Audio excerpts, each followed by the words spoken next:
The phone call still echoes in my head like a ghost. I can't shake off her shrill voice, screaming through the receiver, calling me a trespasser on my own land. Strange how fast your life can go from quiet peace to boiling rage. One moment, I was sitting by the cabin fireplace, sipping coffee and looking out at the woods I grew up running through. And the next, I had a woman named Karen threatening to have me hauled off in handcuffs. Imagine being told you don't belong in the very place your grandfather built with his own bare hands, the very cabin where your mother rocked you to sleep, the very soil that holds your family's sweat, blood, and stories. Imagine someone looking at all of that, and with one phone call, trying to erase you from it. That's what she did. And that's when the fire inside me lit, the kind that doesn't burn out until justice has been served. I hadn't been back at the cabin for years. Life had pulled me into the city. Jobs, responsibilities, the kind of noise that makes you forget who you are. But after my father's passing, something in me broke open. I needed space. I needed to breathe where he once breathed. So I packed up, drove through the winding mountain roads, and parked right in front of the wooden porch my father carved when he was only 22. Everything smelled the same: pine trees, old timber, and the faint sweetness of wildflowers that always bloomed by the lake. The first 2 days were heaven. I fixed up the fireplace, mended the loose door hinges, and even caught a few trout in the stream behind the house. I felt my father's presence in every corner, his laughter echoing in the empty halls, his lessons ringing in my ears about strength, dignity, and never letting anyone push you off your ground. Little did I know, that lesson was about to be tested in a way I never could have imagined.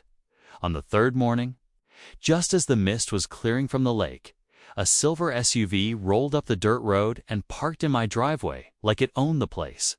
Out stepped Karen's short blonde hair, oversized sunglasses, and an expression so sour it could curdle milk. She strutted across the yard in a pressed blouse, clipboard in hand, looking like she was marching straight out of a courtroom. "Excuse me?" she barked, without even introducing herself. "You can't be here.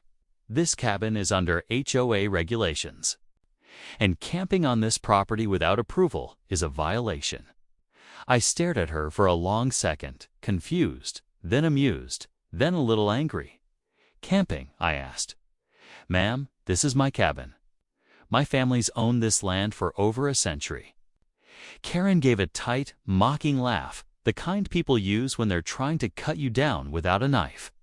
"That's cute," she said, tilting her sunglasses down to peer at me. "But according to the records, this community falls under our homeowners association. That means no overnight stays without proper registration and no squatting." Squatting, the word hit me like a slap. My father's grave wasn't 10 miles from where we stood, and she had the audacity to call me a squatter on the very ground he defended with his life. I clenched my jaw, trying to stay calm, but my blood was boiling. "I think you're mistaken," I said slowly. "This land is deeded in my family's name. There's no HOA here. There never was." Karen smirked and scribbled something on her clipboard. "We'll see about that," she said coldly. "If you don't leave by tonight, I'll be forced to call the police." And then, true to her word, not 6 hours later, she did exactly that. The knock on the cabin door that evening wasn't just loud, it was threatening. I opened it to find 2 officers standing there, hands resting near their holsters, their eyes flicking from me to Karen, who was standing proudly behind them with her arms crossed. "This woman says you're trespassing," one officer said. I felt my father's words rise inside me like thunder. Never let anyone push you off your ground. I took a deep breath and pulled the deed from the desk drawer. I had brought it with me, a folded piece of history I never thought I'd need to defend myself with. "This is my land," I said firmly, handing the paper to the officer. "My family has owned it since 1896. This cabin was built by my grandfather with his own hands. There is no HOA here." The officer studied it, clearly torn, But before he could speak, Karen's voice cut through like glass. That's fake. People forge documents all the time. He's lying. He doesn't belong here. That word again, doesn't belong. I felt something inside me snap. For too long, I had been quiet, patient, letting life and people step over me. But not this time. Not here. "Officer," I said, locking eyes with the man. "If you want proof, you go down to the county office and pull the records yourself. You'll see my family name on every acre of this land." Karen scoffed, but I caught the flicker of doubt in her eyes. The officers, after a tense moment, finally nodded. "Oh. Verify this," one said. "But until then, let's keep the peace." They left, and Karen stormed off, shouting that she'd make sure I regret ever setting foot here. Her SUV roared down the road, dust rising like smoke behind her. I stood there on the porch, staring into the darkening woods, my fists clenched. That night, as I sat by the fire, I thought about my father, my grandfather, and every memory carved into the walls of that cabin. This wasn't just about me. This was about my family's name, our bloodline, our right to exist in the place we built. Karen had declared war. And she had no idea who she was dealing with, because what she didn't know. What no one in that HOA seemed to know was that my family didn't just own this cabin. We owned the land, the forest, the lake, the mountains, and not just a piece of it. We owned all of it, every last acre.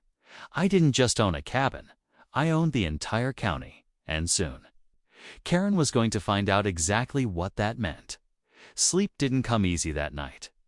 Every crack of the wooden beams, every howl of the wind outside felt like a warning. My chest burned with a mix of grief and rage, and somewhere between midnight and dawn, I swore to myself that this wasn't going to be another chapter where someone trampled over my family's legacy. Too much had already been taken from us over the years' money schemes. Land disputes, slick-talking developers who wanted to turn our home into golf courses or vacation resorts. My father always fought them off. He always stood his ground. But now it was my turn, and I realized how heavy that responsibility truly felt. I woke early and drove into town. The county clerk's office was small, tucked between an old diner and a hardware store that hadn't changed since the 60s. The air smelled of paper and dust. And when I walked in, the woman at the counter raised her eyebrows like she hadn't. "Seen a new face in a while? I need land records pulled," I told her. She adjusted her glasses. "Name." I gave her my family's last name, and she typed it in. Within seconds, her eyes went wide. She looked back at me, then at the screen, then back at me again. You're the Ashfords." "Yeah," I said slowly. "Why?" Her voice lowered, cautious, almost reverent. "Sir, your family owns everything.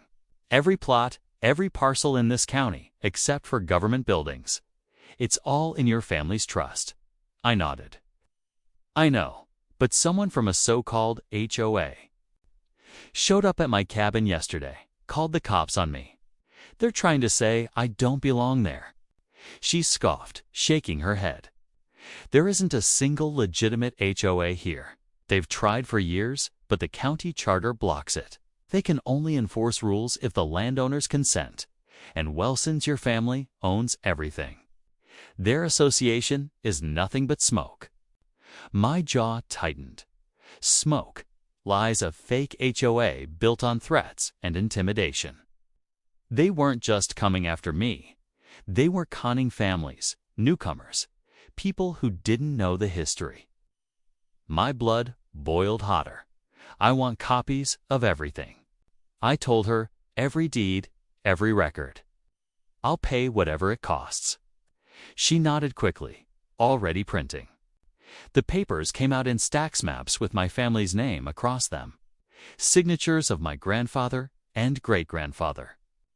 Seals of authenticity. Proof. Solid, undeniable proof.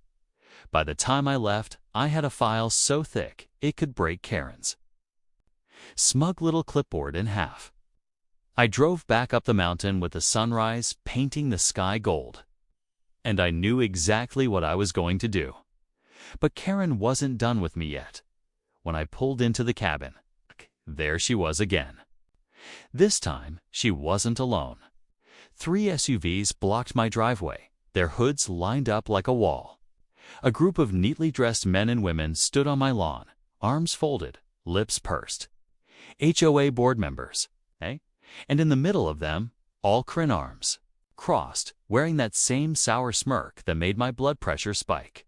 Well, she said, her voice dripping with fake sweetness. You didn't leave. That was a mistake. I stepped out of my truck, holding the thick file in my hands. My voice came out calm, but my insides trembled with rage. You don't have the authority to tell me where I can or can't be. One of the men, tall and thin, with a sharp nose, sneered. We represent this community. We have standards to uphold. That cabin is unregistered, unsafe, and unsightly. It must be vacated and inspected. If you refuse, we will fine you $500 a day until you comply. Karen grinned, her eyes glinting like she thought she'd already won, and after 30 days, we'll file for removal. You'll be gone. I laughed, then not because it was funny, but because the absurdity of it hit me so hard it almost knocked me over. You think you can find me? I asked, stepping closer. You think you can remove me? I pulled the file from under my arm and dropped it onto the hood of one of their shiny SUVs. The papers spilled out maps, deeds, signatures. The entire county's history spread across polished metal. You don't own this community, I said, my voice sharp as broken glass. I do. Every road, every acre, every streetlight you drive under it's mine. My family built this land from the ground up, and you're standing on it. You're trespassing, not me. The group shifted, uncomfortably. Karen's smile faltered, but she recovered quickly, her voice shrill. You're bluffing? No one owns all of this. I shoved a map into her hands. Read it. Every single property deed goes through my family's trust, which means your so-called HOA. It's nothing but a scam. You've been lying, extorting people, threatening families who don't know better, and now you've come after me. Silence fell. The only sound was the rustling of papers in the wind. The thin man's face turned pale as he scanned the documents. Karen's hands trembled, though she tried to hide it. I leaned in closer, my voice low, deadly. You picked the wrong person to mess with. I'm not just some outsider you can bully. This land carries my blood. My father's sweat is in these walls. My grandfather's name is carved into the beams, and you dare call me a squatter. Karen tried to speak, but her voice cracked. We didn't know. That's your problem, I snapped. You never bothered to know. You just wanted control. Power, well, let me make this very clear. You have none here. None. For a long moment, no one moved. Then one of the men cleared his throat, muttered something about needing to review this, and hurried back to his SUV. The others followed, scattering like startled birds. But Karen stayed rooted in place, her jaw clenched, her eyes burning with humiliation and fury. This isn't over, she hissed. Oh, it's just beginning, I said. She stormed off, slamming her car door so hard it echoed through the trees. Her SUV tore down the road, but I knew she wasn't done. People like Karen never walk away quietly. I stood on the porch, papers in hand, my heart pounding. The first battle was won, but the war had only started. And if Karen thought she could outsmart me, she was about to learn the hard way what happens when you come after a man with nothing left to lose on, everything to protect. Because now it wasn't just about defending my cabin. It was about justice. For me, for my family, for every neighbor who'd been bullied into silence by that fake HOA. Karen had no idea what storm she had unleashed. The next morning, the cabin felt different. Not in the way a house feels when you move furniture around or sweep out the dust, but in that heavier wail, like the air itself carried the weight of what had happened.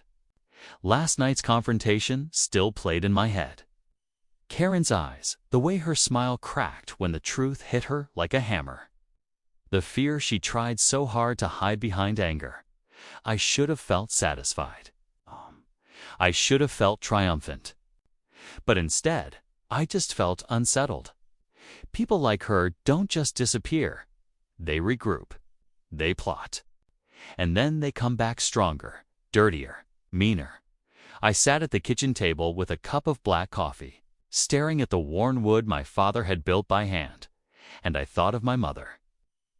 She had always warned me that greed was the most dangerous kind of poison. It eats people alive, she used to say. And when they've got nothing left of themselves, they try to eat others too. Karen was poison. I could feel it in my bones. Around noon, I drove down into town again. The county clerk had already prepared a notarized packet for me, something official I could present if anyone challenged me again. "You'll want to keep this with you," she said kindly. "If they give you trouble, you show them this, and you call us, we'll back you." Her words comforted me, but only a little. Because when I walked back out onto Main Street, I noticed the whispers. People glancing at me, some nodding in respect, others looking nervous, even scared. A man outside the diner stopped me. "You're the one Karen went after, aren't you?" he asked. "Yeah," I said cautiously. His jaw clenched. "She's been running that fake HOA racket for years, charging families fees that don't exist, threatening lawsuits. She even made an old widow down the road sell her land for pennies. Because she couldn't keep up with the fines, his hands shook with anger. But no one ever stood up to her until you." Something twisted in my chest. It wasn't just about me anymore. This wasn't some petty squabble over a cabin. This was bigger. She had been preying on people, breaking them, robbing them blind. I thought of that widow, probably crying herself to sleep in some rundown apartment while Karen strutted around like a queen. The rage inside me grew darker. When I returned to the cabin, the proof of Karen's venom was waiting for me. Spray. Paint across the cabin's porch rail. Red letters, messy but bold. "Get out." My stomach dropped. I gripped the railing, my knuckles white, and felt the burn of tears pressing at my eyes. They had defaced the very place my grandfather built with his hands. Every line of paint felt like a slap across his face, across my father's face, across mine. I didn't clean it right away. Instead, I sat on the porch steps, staring at those words as the sun set behind the trees, and I swore. Swore to myself, swore to my fathers. Memory swore to the land itself Karen was going to pay. Not just with money, not just with embarrassment. She was going to feel the same pain she had inflicted on so many families. 2 days later, she made her next move. It started with the letters. White envelopes shoved into my mailbox, each one stamped with the HOA's fake seal. Inside, violations. Pages and pages of nonsense.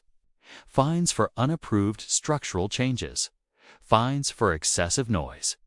Fines for unauthorized occupancy. Thousands of dollars worth of made-up penalties. I burned the first stack in the fireplace. The flames chewed them up, leaving only ash.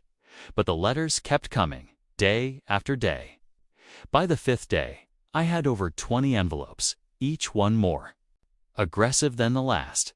Threats of liens. Threats of lawsuits. Threats of eviction. But then came the one that broke something inside me. It wasn't a fine. It wasn't a warning. It was a picture. A picture of my cabin, taken from the trees. From a distance, someone had been watching me, stalking me. The message written on the back was simple: "You don't belong here." That night, I barely slept. Every sound outside the cabin made me jump. Every creak of the wood made me reach for the shotgun hanging above the fireplace. My father had taught me to hunt with that gun. Now it felt less like a tool and more like a lifeline. The next morning, I called the sheriff's office directly. Not the deputies Karen had dragged up the first night, but the sheriff himself. His name was Carter, a gruff man with gray hair and eyes that had seen too much. "I need to talk," I told him. "It's about Karen." There was a pause on the line. Then his voice dropped. "Come to my office and bring every piece of paper you've got." When I arrived, he shut the door behind me and gestured for me to sit. His office smelled like tobacco and leather, old and worn. I laid the thick file of deeds and records on his desk, along with the envelopes. His eyes narrowed as he flipped through them. "I knew she was trouble," he muttered. "But this is worse than I thought." "What do you mean?" I asked. He leaned back in his chair, sighing heavily. "Karen's been under investigation before. Complaints from half the county, but every time we tried to nail her, she slipped through. People too scared to testify. Paper trails that vanish. She's slick, dangerous, and now she's targeted. You?" My jaw tightened. "So what do we do?" Carter looked at me hard, like he was measuring something inside me. Then he nodded slowly. "We fight, but it won't be easy. You want justice. You'll have to be ready to drag her out into the light yourself. We can back you, but this county, it needs someone to stand up, someone who won't fold." His words struck deep. My father's voice echoed in my head again. "Never let anyone push you off your ground." I leaned forward, my voice steady, almost calm despite the storm inside me. "Then that's exactly what I'll do." Karen had crossed a line. She had defiled my family's home, terrorized innocent people, and thought she could break me with fear. But she hadn't broken me. She'd only awakened something stronger. If Karen wanted a war, then a war is what she was going to get. The war began quietly. Not with guns or fists, but with whispers, paperwork, and the kind of slow poison Karen had been dripping into this community for years. But this time, the poison wasn't going to spread. This time, I was the antidote. Sheriff Carter and I sat for hours in his office that night, piecing together everything we had. The fake fines, the stalking photo, the county deeds. He showed me complaints from other residents, two families who had been bullied into paying thousands for rule violations. Seniors who had been forced to sell their homes under the threat of liens. Some of them had even filed police reports, but without evidence. Without someone willing to stand front and center. Karen always slipped away. "You've got something the others didn't," Carter said firmly. "Proof, leverage, and the guts." To face her head on, I didn't feel brave. Sitting there, staring at the pile of papers, I just felt tired. Tired of the threats, tired of the fear, tired of Karen's shadow looming over every breath I took. But underneath that exhaustion, a fire still burned. My father's fire. The kind of fire that wouldn't let me quit. The first step was exposure. I made copies of the deeds, the county records, the falsified violation letters. Then I typed up a statement, simple but sharp. This land belongs to the Ashford family. The so-called HOA is fraudulent. No one owes them a single cent. Do not pay. Do not comply. Carter helped me pin the notices to bulletin boards across town: the diner, the library, the post office. By the next morning, the whispers had grown into a roar. People who had been scared for years suddenly had hope. They came up to me in the grocery store, shook my hand, thanked me with tears in their eyes. A young couple even hugged me, their little boy clutching his mother's leg as she whispered, "You're saving us." But for every grateful face, there was a shadow of fear. Because everyone knew Karen wasn't going to back down, and she didn't. That evening, I came back to the cabin to find her waiting again. This time, she wasn't alone. 2 black trucks idled in the driveway, men in suits leaning against them like they owned the place. Karen stood in the middle, a cruel smile twisting her lips. "Well, look who's playing hero," she sneered as I stepped out of my truck, spreading lies, riling up the community. "You think you've won something?" I didn't answer. I just held up the county-sealed deed. The papers glinted in the fading light, and for the first time, I saw fear flicker across her face. "You're done, Karen," I said flatly. "The truth's out. People aren't going to bow to your little kingdom anymore." Her smile hardened into a snarl. "You think these people care about truth? They care about comfort, order, rules, and I gave them that. You're just a bitter old man hiding in a shack, clinging to the past." My blood boiled, but I didn't let it show. "This shack," I said, my voice sharp, "is my family's home. This land is my family's blood, and the only thing you've given this county is fear." The men by the trucks shifted their presence. Heavy Karen's eyes glittered with malice. "Careful, Ashford," she hissed. "You don't know who you're up against. You think this is just me. I've got people, connections, money. You can't scare me with some old paperwork." I stepped closer, my eyes locked on hers. "I'm not trying to scare you. I'm promising you. You picked the wrong fight." Her lips curled into a cruel smile. "We'll see." She got back into her SUV, the men following, and with a roar. A vengeance, they disappeared down the road. But the silence they left behind was heavy, suffocating. That night, I couldn't sit still. I walked the perimeter of the cabin over and over, shotgun in hand, my father's words echoing louder than ever. "Never let anyone push you off your ground." 2 days later, she escalated. The county office received a formal lawsuit, filed under the HOA's name. It demanded my removal, accused me of forgery, trespassing, and fraudulent land claims. The sheriff called me into his office, slamming the papers onto his desk. "She's desperate," he growled. "This is all smoke. She's trying to bury you in legal mud." I clenched my fists.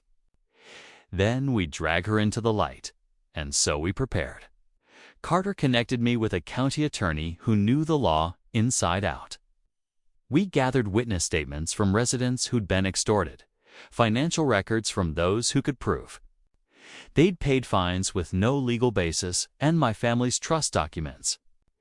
Every piece of the puzzle fit together, painting a picture of Karen not as a leader, but as a parasite.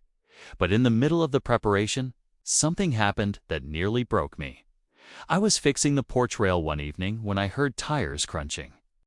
On gravel, I turned, expecting Karen or one of her cronies. But instead, it was a woman I recognized instantly, the widow the diner man had told me about. She was small, frail, her clothes worn, her eyes hollow with exhaustion. I heard what you're doing, she said softly, her voice trembling. "You're fighting her?" I nodded. "Yes, ma'am, and I'll see it through." Her eyes filled with tears as she held out a faded envelope. This was my husband's deed. She tricked me into signing it over, said I'd lose everything. If I didn't, I took the envelope carefully, my throat tightening. The paper was old, fragile, signed in her husband's steady handwriting. Proof of Karen's cruelty, her lies. The widow's voice cracked as she whispered, "Please, make her pay. For him, for all of us." I swallowed hard, fighting back the lump in my throat. I promise. She never hurt anyone again. That night, I sat by the fire, the widow's words echoing in my head. This wasn't just about me.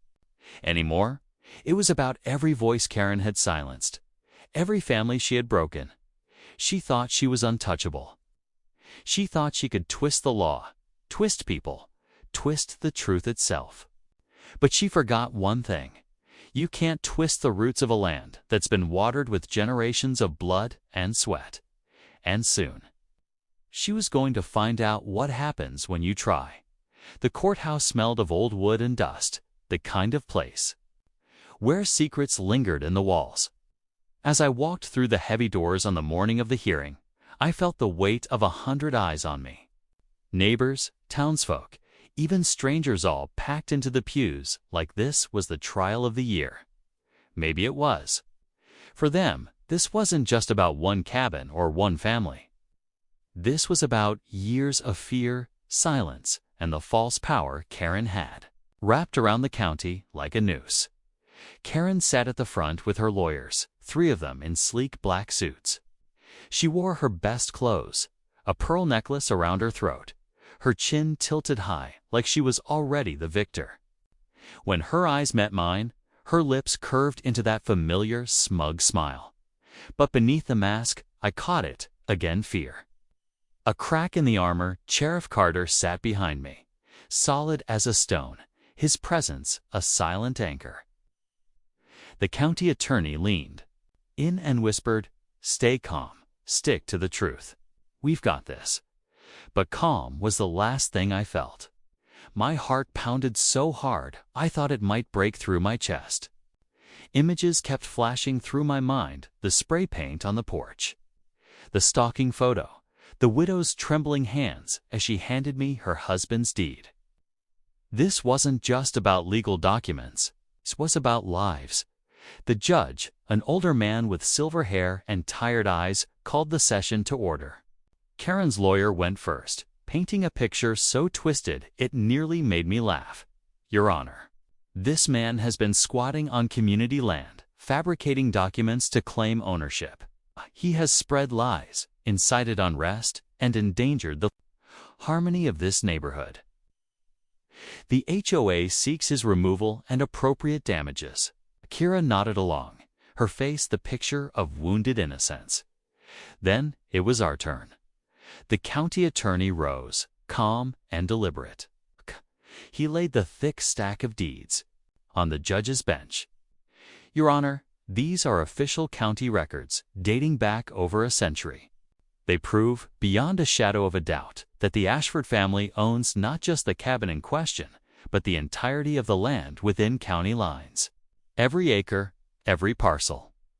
A murmur rippled through the room. Karen's mask faltered. The attorney continued, pulling out the violation letters Karen had sent me. "Furthermore, the so-called HOA has no legal authority.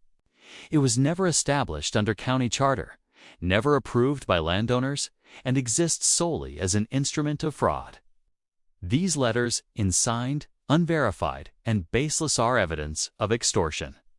And we have testimony from multiple residents who have been financially victimized by this group."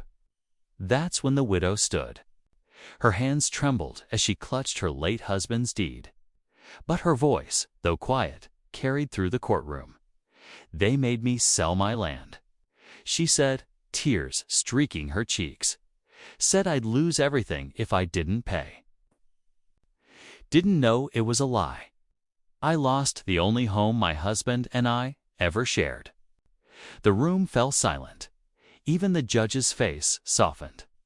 The widow sat down, and I felt my chest tighten. She was braver than any of us.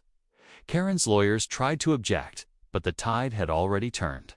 More residents stood up, one by one, stories of fake fines, harassment, threats. A young couple spoke of being followed late at night after refusing to pay. A retired veteran said Karen called him unfit to live in the community because his flagpole was unapproved. Each testimony was another crack in Karen's facade, another nail in the coffin of her so-called authority. By the time the last voice faded, her once proud shoulders slumped, and her face had drained of color. Finally, the judge leaned forward, his voice firm but heavy with disappointment. "This court finds that the Ashford family is the rightful owner of all land in this county. The HOA has no legal standing, and its activities constitute fraud and harassment. Effective immediately, the HOA is dissolved, all fines nullified, and any properties obtained under false pretenses will be returned to their rightful owners. The gavel struck, and the sound echoed like thunder. For a moment, I couldn't move. Relief washed over me so hard it nearly knocked me off my feet. The weight I'd been carrying for weeks, months, lifted all at once. Carter clapped a hand on my shoulder, his voice low. "You did it, son. You stood your ground." But across the aisle, Karen exploded. "This isn't fair," she screamed, her voice cracking. "You can't do this to me. I built this community. I made it what it is. You can't just take it away." Her lawyers tried to quiet her, but she shook them off, her face twisted with rage. Her eyes locked on me, blazing with hatred. "This isn't over. You'll regret this." But for the first time, I didn't feel fear. I just looked at her, steady and calm, and said, "No, Karen, it's over. You lost." The bailiffs escorted her out as she ranted and screamed, her voice fading down the hall. The people in the courtroom turned toward me, some clapping, some crying, some just standing in stunned silence. The widow walked up, her frail hands reaching for mine. "Thank you," she whispered. "My husband can rest now." I swallowed hard, my throat tight, and nodded. "No, ma'am. Thank you for being brave." When I finally stepped out of the courthouse, the sun was high, the sky wide and endless. I breathed deep, and for the first time since I'd returned to the cabin, the air felt free. But deep down, I knew Karen's words weren't empty. People like her don't just accept defeat. They fester. They plot. They wait for shadows to crawl back into. And as much as I wanted to believe it was over, some part of me knew the fight with Karen was only going to get darker from here. The courtroom was so silent that I could hear the faint tick of the old clock on the wall.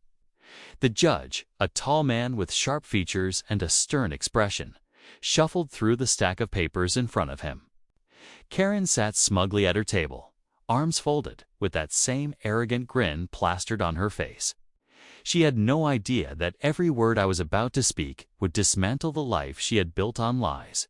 The HOA board sat behind her, whispering nervously. I could see fear creeping into their eyes, but Karen still thought she had the upper hand. I leaned forward slightly when the judge called my name. My voice steady, though my heart pounded like a war drum. "Your Honor," I began, "before we dive into the complaints made by the HOA, I'd like to clarify something important." My attorney slid a thick folder across the table to the judge, who took his time flipping through it. Each page contained documents dating back decades, deeds, land surveys, tax receipts. Proof beyond argument. Karen's smirk twitched for the first time when the judge's eyes widened slightly at what he was reading. "Are you saying," the judge asked slowly, "that this cabin sits on your private property and has for more than 50 years? His voice carried weight. It echoed through the room like a hammer striking steel. "Yes, Your Honor," I said firmly. "The cabin belonged to my grandfather. It's been in my family for generations. And according to these records, not only does the HOA not have jurisdiction over my land, but technically, they've been encroaching on my property for years." Gasps rippled through the courtroom.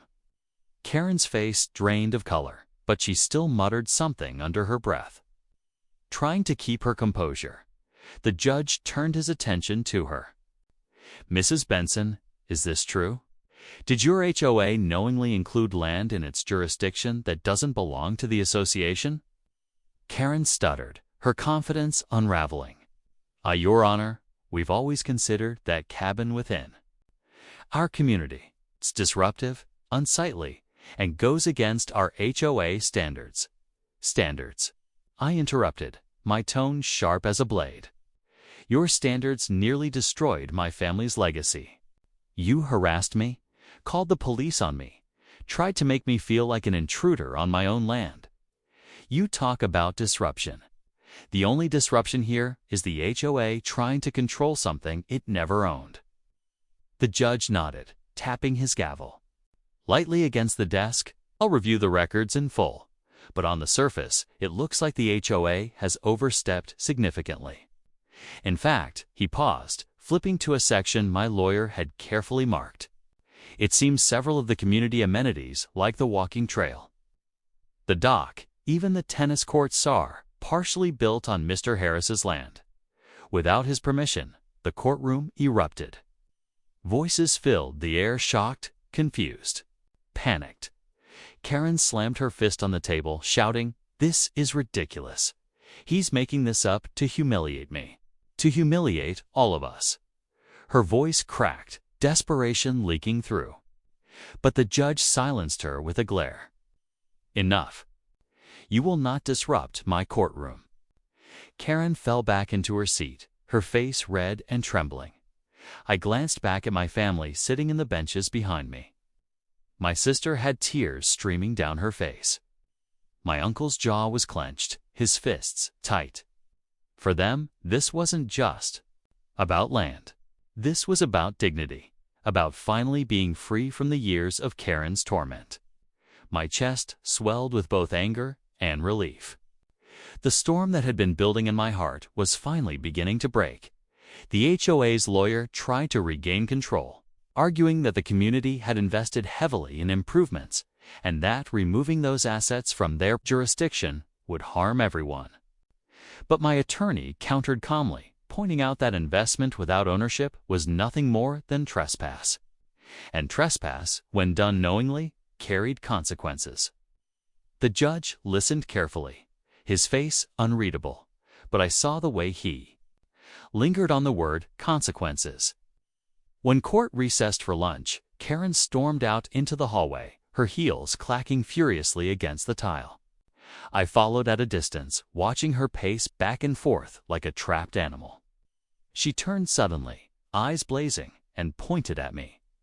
"You think you've won, don't you?" She spat.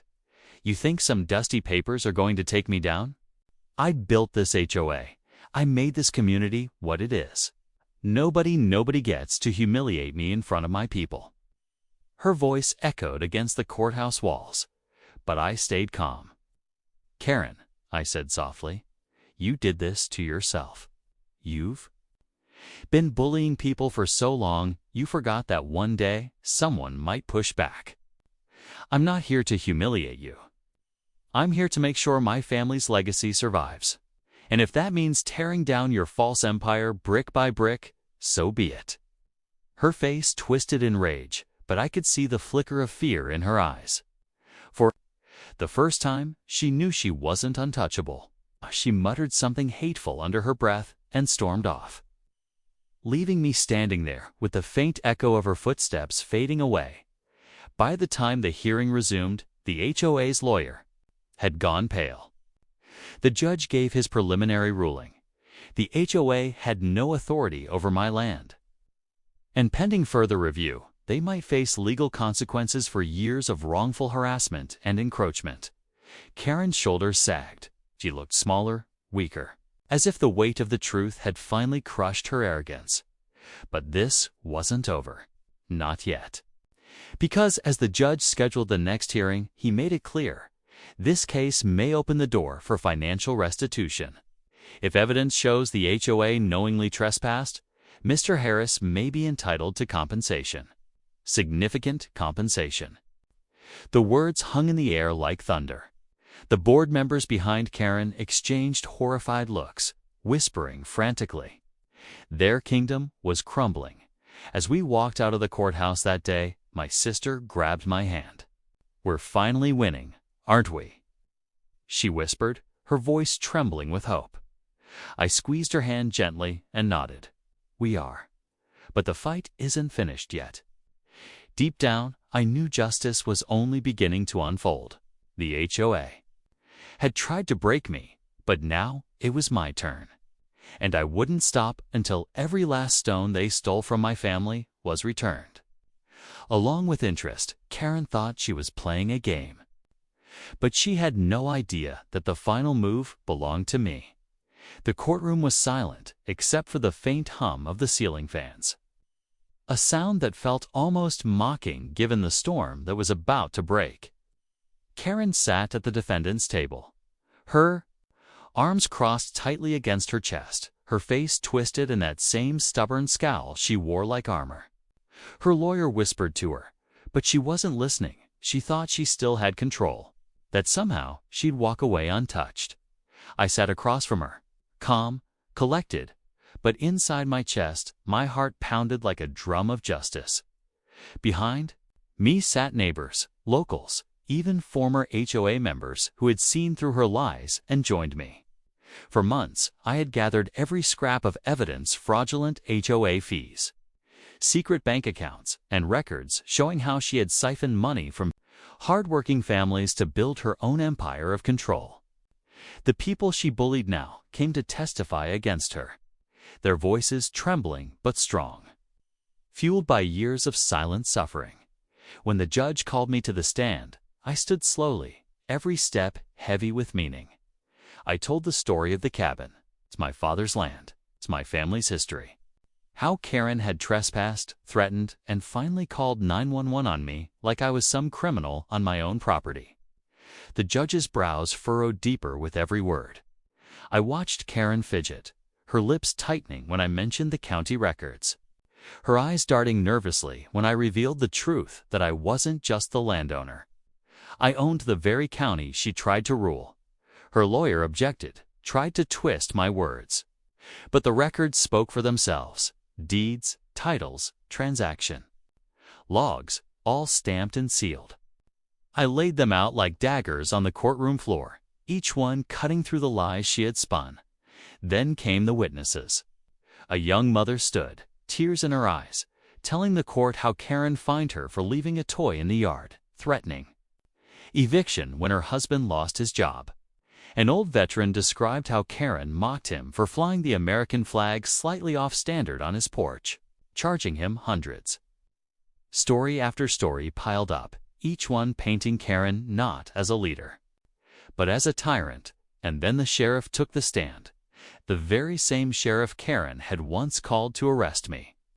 His voice was steady as he recounted that night, how he had seen Karen's rage, her disrespect, her arrogance, how she demanded he remove me, yet crumbled when he revealed the truth of my ownership.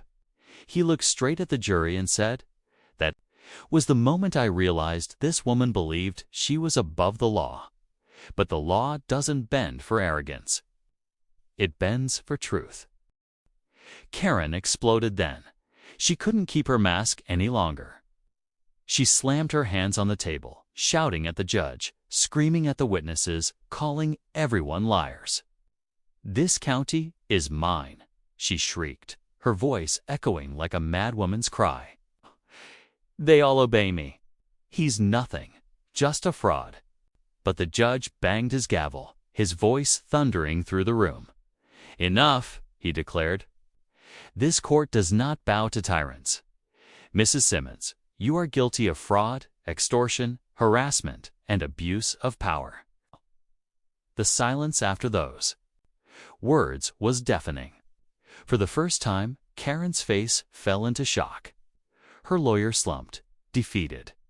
The jury didn't even need time to deliberate. They had seen enough. The sentence was harsh, as it should be. Restitution of every stolen cent. Jail time for her fraudulent dealings. Permanent dissolution of her HOA empire. The look on her face, as the bailiff took her by the arm, guiding her out of the courtroom, was burned into my memory forever. The queen of control was finally stripped of her crown. Outside the courthouse, the air felt lighter, as if the whole town had exhaled for the first time in years. Neighbors hugged each other, tears of relief streaming down their faces. Children laughed without fear. The cabin, my cabin, now stood not just as a piece of my family's legacy, but as a symbol of freedom for everyone who had suffered under Karen's rule. Weeks later, I returned to that cabin. The lake shimmered under the evening sun, the pines whispering gently in the wind. For the first time in a long time, I sat on the porch with a deep peace in my chest. I wasn't just avenging my family, had given the entire county a fresh start.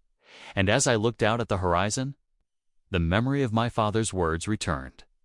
This land isn't just dirt and trees. It's history, son. It's roots. It's freedom. Karen never understood that, but I did.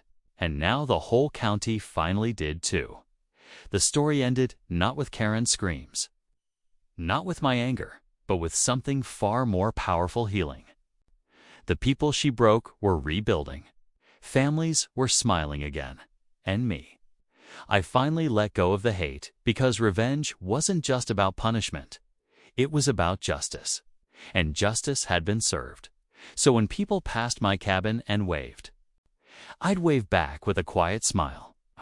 They didn't just see a man who stood his ground. They saw the owner of a county who refused to bow to tyranny. And in that, they found courage for themselves. And that was the sweetest revenge of all.